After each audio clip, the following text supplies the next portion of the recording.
Hello students, Kumar study circle में आप सबका स्वागत है। एडीईओ की परीक्षा को आगे बढ़ाते हुए आज के वीडियो का हमारा टॉपिक होगा भारतीय अर्थव्यवस्था। भारतीय अर्थव्यवस्था इंडियन इकोनॉमी से कुछ चुनिंदा क्वेश्चंस यहाँ पर लेके आया हूँ। तो जो बच्चे मुझसे अभी भी जुड़ रहे हैं उनको बता देना चाहता हूँ कि आप लोगों के लिए मैं बहुत सारे वीडियो अपलोड कर चुके हैं। अगर आप मेरे पुराने वीडियो को देखना चाहते हैं तो मेरे चैनल के प्लेलिस्ट में जाएंगे, जिसमें एडीईओ 2025 वाला प्लेलिस्ट दबाकर सारे वीडियो को देख सकते हैं। तो चलिए देर न करते हुए एक एक क्वेश्चन को सॉल्व करने की कोशिश करते हैं। पहला क्वेश्चन आपके सामने, क्रेडिट कार्ड को किस नाम से जाना जाता है? Plastic money, easy money, real money या हार्ड मनी? इसमें से कोई एक आएगा। सही आंसर इसका ए आएगा, प्लास्टिक मनी के नाम से जाना जाता है। भारत में बैंकों का पहली बार राष्ट्रीयकरण कब हुआ? 1950, 1960, 1969 या 1989? इसमें से आपको बताना है। सही आंसर इसका सी आएगा, 1969। 19 जुलाई 1969 को 14 राष्ट्रीय बैंकों का राष्ट्रीयकरण किया गया था, जो निजी बैंक थे। तो 19 जुलाई 1969 को 14 निजी बैंकों का राष्ट्रीयकरण किया गया। ये 1969 की बात है।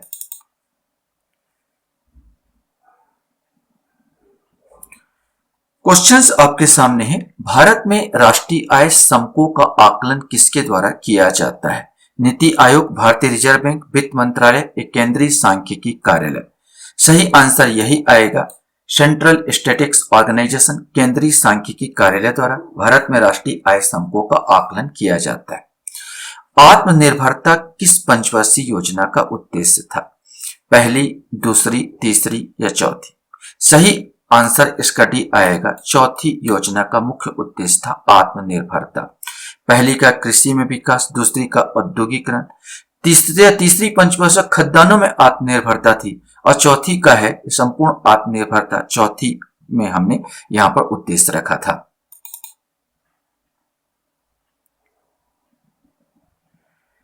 क्वेश्चन हमारे सामने था, भारत के राष्ट्रीय आय का सबसे बड़ा अंश कहां से आता है? ये आपको बताना है।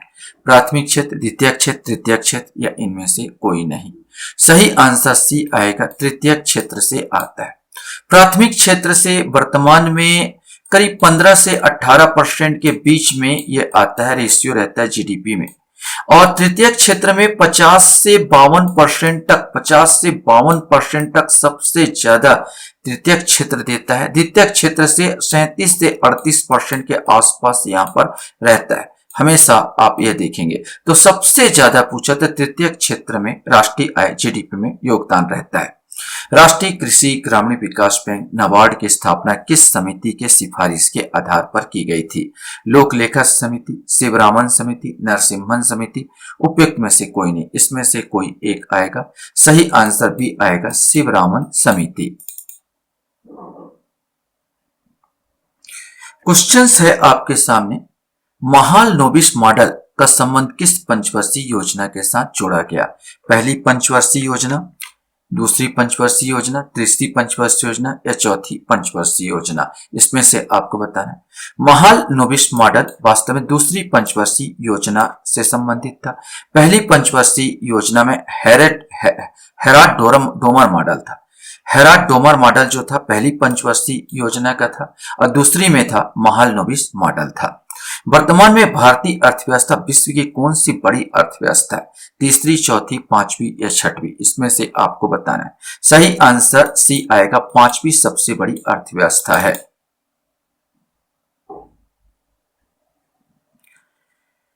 क्वेश्चंस आपके सामने, गरीबी हटाओ का नारा निम्नलिखित में शामिल था? दूसरी योजना, पहली योजना, पांचवी योजना या चौथी योजना? सही आंसर सी आएगा, पांचवी योजना में।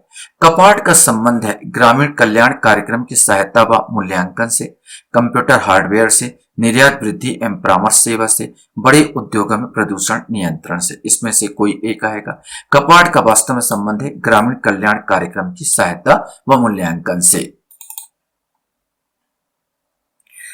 क्वेश्चन है, निम्नलिखित में से कौन सी योजना आयोग के पहले उपाध्यक्ष थे? अध्यक्ष की बात नहीं कर रहा, उपाध्यक्ष बोल रहा है। बी.टी. कृष्णमाचारी, सी.एम. त्रिवेदी, गुलजारी लाल नंदा, अशोक मेहता। इसमें से आपको बताना है। सही आंसर सी आएगा।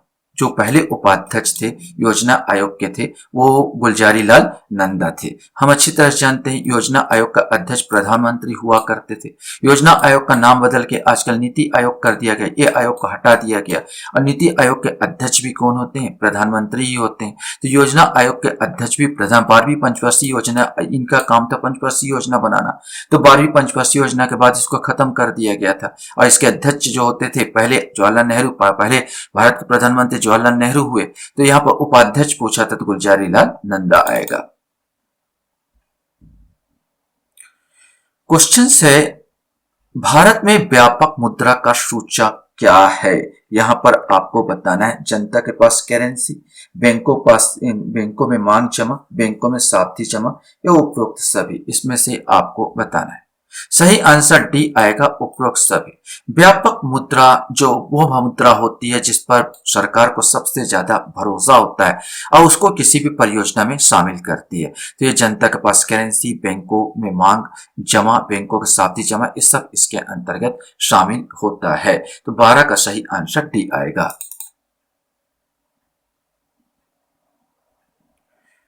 क्वेश्चन है भारतीय प्रतिभूति एवं विनिमय बोर्ड अर्थात सेबी की स्थापना कब की गई थी? 1993, 1992, 1988 या 2002। इसमें से आपको बताना है। सही आंसर इसका आएगा 12 अप्रैल। 12 अप्रैल को 12 अप्रैल 1988 को इसकी स्थापना हुई थी सेबी की। 12 अप्रैल 1988 को हुई। वैधानिक मान्यता की बात किया जाए तो वैधानिक मान्यता इसको 1992 में 30 जनवरी 1992 को प्राप्त हुई थी। तो सही आंसर अगर पूछा जाए तो इसका सी वाला आंसर 1988 आएगा। क्वेश्चन था भारत में मुद्रा स्थिति के आकलन हेतु प्रयोग किए जाने वाले उपभोक्ता मूल्य सूचकांक का आधार वर्ष क्या है? 2010, 2011, 2012 या 2015। इसमें से कोई एक आएगा। सही आंसर सी आएगा 2012।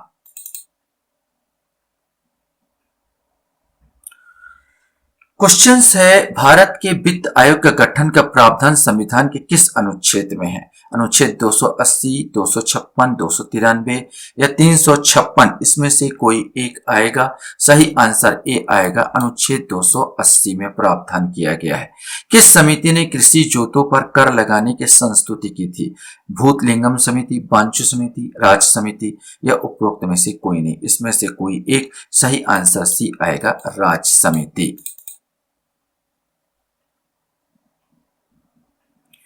क्वेश्चन हमारे सामने आता है 12वीं पंचवर्षीय योजना की अवधि क्या थी? ये आपको बताना है इन चारों में से।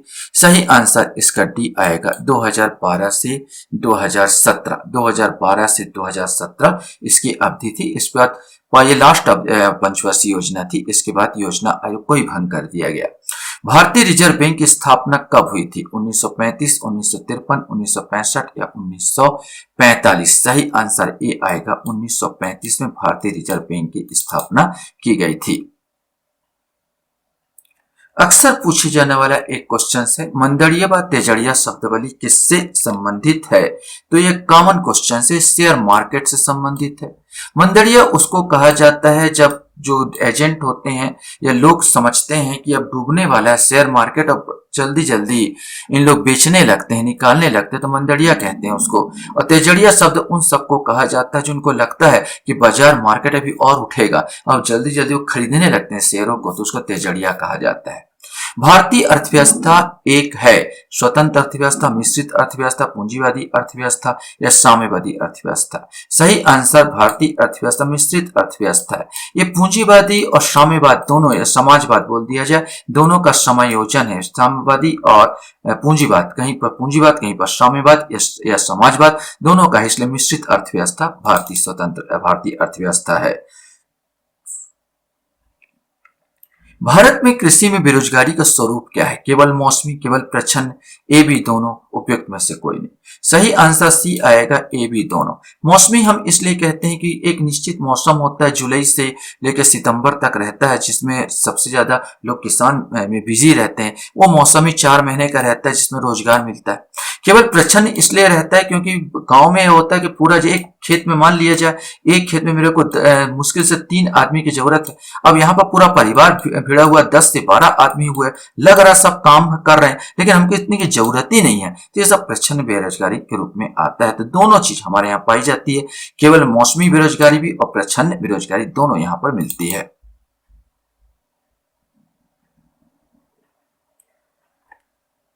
क्वेश्चन था ब्याज दर नीति निम्नलिखित में से किसके अंतर्गत आती है, ये आपको बताना है। राजकोषीय नीति, औद्योगिक नीति, मौद्रिक नीति, उपयुक्त में से किसी के अंतर्गत नहीं। इसमें से कोई एक आएगा। सही आंसर सी आएगा, ये मौद्रिक नीति का अंतर्गत आता है। मौद्रिक नीति के अंतर्गत CRR, SLR, बैंक दर, ये प्रति बैंक दर, इस सब के सब आ जाता है। अधिकांशतः प्राकृतिक प्रक्रिया द्वारा किसी वस्तु का उत्पादन किसका क्रियाकलाप है? तो प्राकृतिक प्रक्रिया द्वारा जैसे कृषि है, ये सब के सब जो होता है, खनन है, ये प्राथमिक क्षेत्र के अंतर्गत आता है।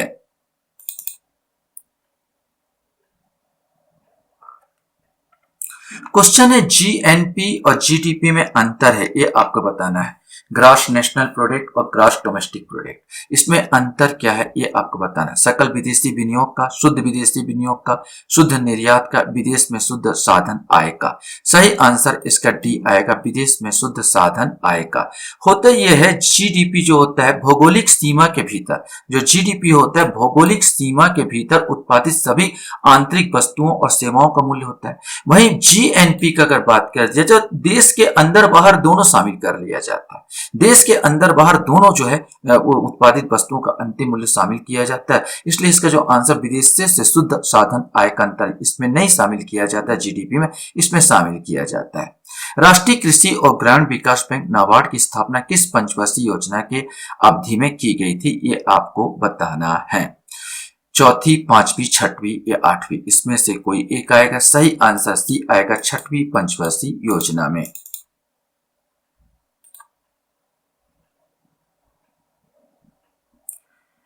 क्वेश्चन से निम्नलिखित में से कौन सा मूल्यह्रास को परिभाषित करता है, ये आपको बताना है। अग्नि दुर्घटना में पौधे का नष्ट होना, टूट फूट के कारण समय के साथ उपकरणों की हानि, श्रमिक परेशानी कारण संयंत्र का बंद होना, या तालाबंदी कारण किसी संयंत्र का बंद होना। सही आंसर मूल्यह्रास जो होता है, यह टूट फूट के कारण समय के साथ उपकरणों को हानि को शामिल किया जाता है।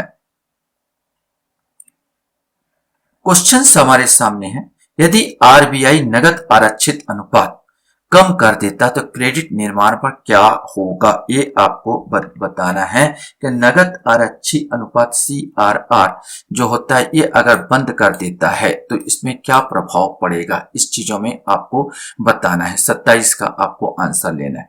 तो जब नगद आरक्षित अनुपात कम कर देता है तो बैंकों के पास मुद्रा क्या हो जाएगी, ज्यादा हो जाएगी। मुद्रा ज्यादा हो जाएगी बैंकों के पास, तो लोन भी वो सस्ते में दे पाएंगे। लोन में सस्ते में दे पाएंगे तो इसमें क्रेडिट निर्माण क्या होगा, ज्यादा होगा। तो यहाँ पर सी वाला आंसर आ जाएगा, सी वाला आ जाएगा। नगद आरक्षित अनुपात SLR की बात कर रहा है ये, यहाँ पर नगद आरक्षित अनुपात की बात कर रहा है। अगर बैंकों का कम कर देगा तो बैंकों के पास ऑटोमेटिक पैसा क्या हो जाएगा, ज्यादा होता चला जाएगा। चाहे CRR कम करे, चाहे SLR कम करे, इसमें बैंकों के पास पैसा आवक ज्यादा हो जाएगा, जिससे वो बांटेगी, लोगों को बांटेगी, लोन का दर कम हो जाएगा, जिससे क्रेडिट निर्माण ज्यादा होगा। क्वेश्चंस यहां पर था, खाद्यान्नों के लिए न्यूनतम समर्थन मूल्य किस वर्ष शुरू किया गया था? 1944, 1964, 1974 या 1954, इसमें से कोई एक आएगा। सही आंसर बी आएगा, 1964 में खाद्यान्नों के लिए न्यूनतम समर्थन मूल्य सूचित किया गया था, यह बनाया गया था। शाख नियंत्रण के परिणात्मक उपाय में निम्नलिखित में से क्या शामिल नहीं है, इसमें से आपको बताना है। खुले बाजार की क्रियाएं सर्वाधिक तरलता अनुपात और सांविधिक तरलता अनुपात और बैंक दर और ऋणों के लिए मार्जिन आवश्यकता। तो इसमें जो खुले बाजार की क्रियाएं भी आएगी, सांविधिक तरलता अनुपात चाहे बोला SLR हो या CRR हो, ये सब दोनों आता है। बैंक दर हो, ये सब आता है। प्रतिवर्ती बैंक दर, ये सब आता है, लेकिन ये वाला नहीं आएगा। ऋणों के लिए मार्जिन की आवश्यकता, ये डी वाला इसमें नहीं आएगा।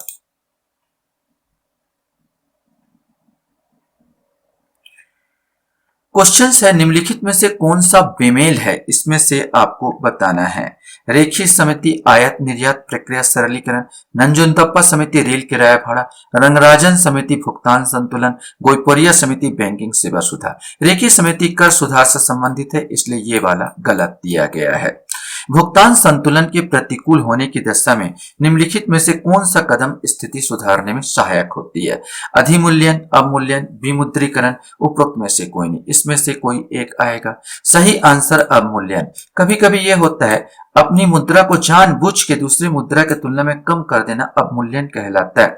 जब अवमूल्यन होता है तो $1, जैसे $1 पीछे अभी 86 रुपए मिल रहा है, यहाँ पर 85-86 रुपए चल रहा है, अगर मैं इसको बढ़ा दूं तो 87 रुपए मिलेगा। तो लोगों जो उत्पादक करता है उसको ऐसा लगता है कि भाई मेरे को ज्यादा पैसा मिल रहा है, इसलिए उत्पादन वो क्या करता है, ज्यादा करने की कोशिश करता है। यद्यपि इसका निर्यात और आयात में तो प्रतिकूल प्रभाव पड़ेगा, निर्यात में ज्यादा अच्छा प्रभाव देखने को मिलता है, इसलिए हल्के से मुद्रा स्फीति या अवमूल्यन कोई किया जाता है, लेकिन ये अच्छी नीति नहीं मानी जाती इसको।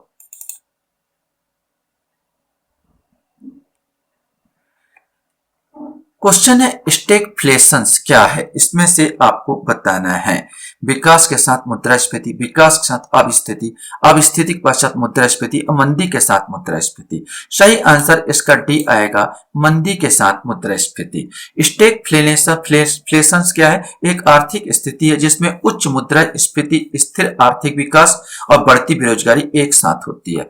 देखो, मुद्रास्फीति भी हो रही है, उच्च मुद्रास्फीति माने महंगाई पूरा बढ़ रही है, यहाँ पर स्थिर आर्थिक विकास भी स्थिर है और बेरोजगारी भी बढ़ रही है, मतलब उसको मंदी की दशा बोलते हैं। तो मंदी के साथ मुद्रास्फीति स्टैगफ्लेशन कहलाता है। कर संरचना संबंधी सुधारों के लिए गठित की गई समिति निम्नलिखित में से कौन सी थी? नरसिम्हन समिति, चलैया समिति, काटगिल समिति या केलकर समिति, इसमें से आपको बताना है। सही आंसर भी आएगा, ये चलैया समिति थी।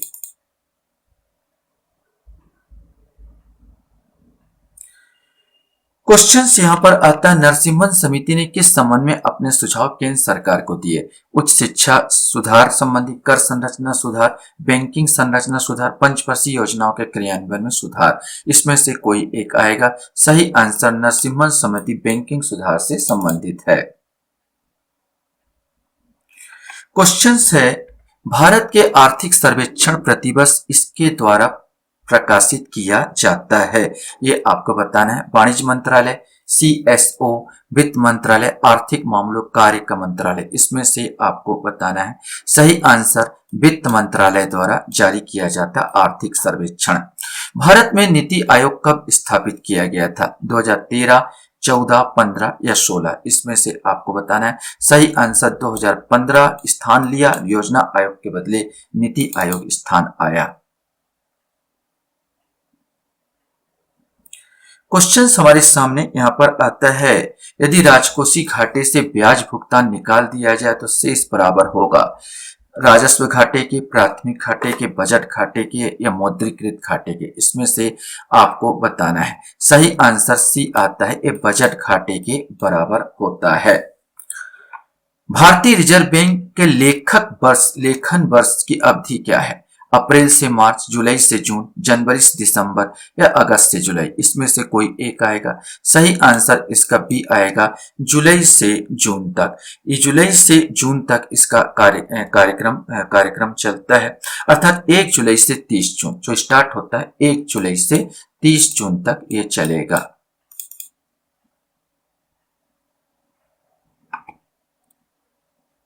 क्वेश्चन है, मुद्रास्फीति किस कारण से होती है? यहाँ मुद्रा पूर्ति की वृद्धि, उत्पादन का ह्रास। वैसे तो आप अंदाजा लगा सकते हैं। मुद्रा स्फीति मतलब मार्केट में मुद्रा ज्यादा हो जाए और मुद्रा का मूल्य गिर जाए तो मुद्रा स्फीति होगा। मतलब यह होगा उत्पादन आप नहीं करोगे, उत्पादन ना हो रहा है और उसकी मांग निरंतर बढ़ती जाए तो वो कारण महंगाई का हो जाता है और यह मुद्रा स्फीति का कारण बन जाता है। तो पहला ऑप्शन ही इसमें आएगा, मुद्रा पूर्ति में वृद्धि और उत्पादन का ह्रास। निम्न में से कौन सा भारतीय कृषि का अभिलक्षण नहीं है? प्रकृति पर अधिक निर्भर, उत्पादकता का निम्न स्तर, फसलों की विविधता और बड़े फार्मों की अधिकता। तो ये गलत है, बड़े फार्म यहाँ पर नहीं है।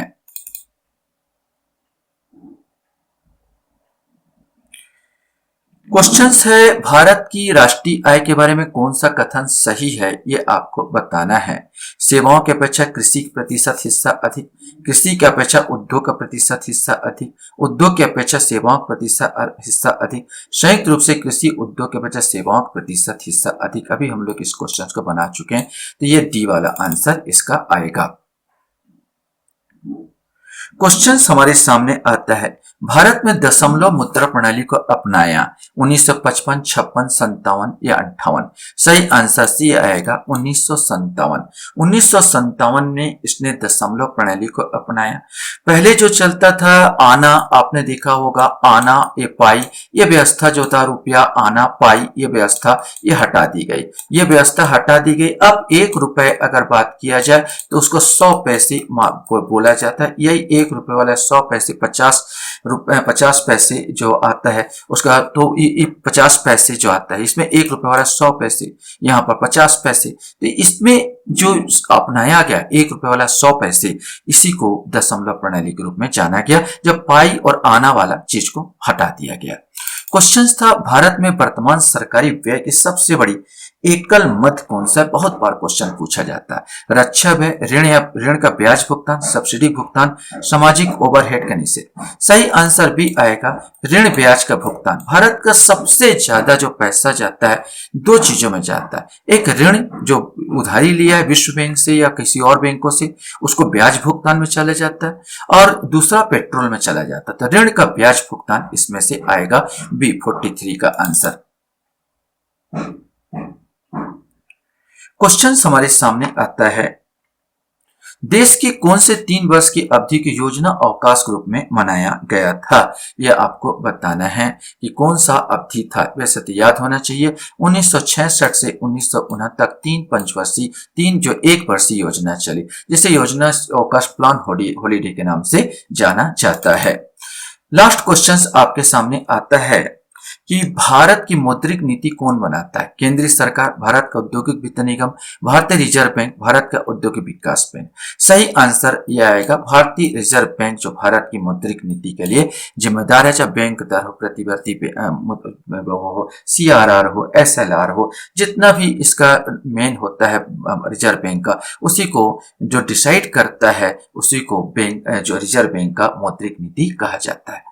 आशा करता हूं ये वीडियो आपको अच्छा लगा होगा। आप लोग मेरे वीडियो को वॉच करते हो इसलिए धन्यवाद। Thank you very much.